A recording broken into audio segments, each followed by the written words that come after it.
سلامونه ګران دوستانو، یو ځل بیا تاسو ته ټول د ښه راغلاست وایم.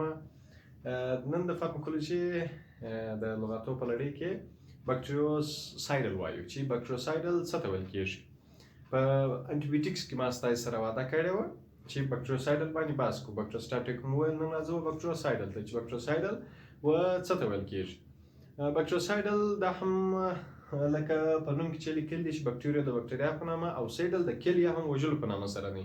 یعنی هغه عامل دی، هغه دواوې چې موږ تاسو د انسان لپاره اخلو، د میکروب لپاره اخلو، دوی څنګه کې دوی بکټریا په مکمل ډول سره ختموي.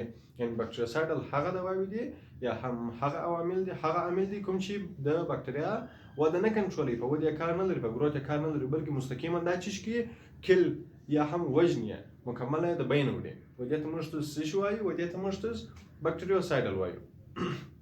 د انټي بایوټیکس په لړۍ کې ان شاء الله په راتلونکي ویډیوګانو کې به تاسو ته انټي بایوټیکس تشریح کوم چې په هغو کې د انټي بایوټیکس ټول خاندانونه دي، کورنۍ دي، هر یو به تاسو ته تشریح کوم چې بکټریوسټاټیک څه معنی، بکټریوسایډل بکټریوسټاټیک کومې دواوې دي، بکټریوسایډل کومې دواوې دي، دا به تاسو ټول ته تشریح کوم په مسلسل ویډیو سره.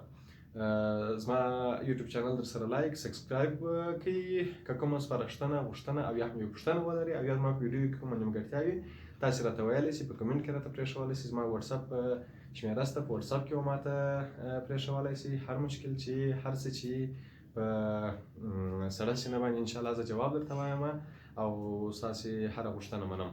تر بیا پورې په الله سپارم. ښه وخت ولرئ. الله مو مل شه.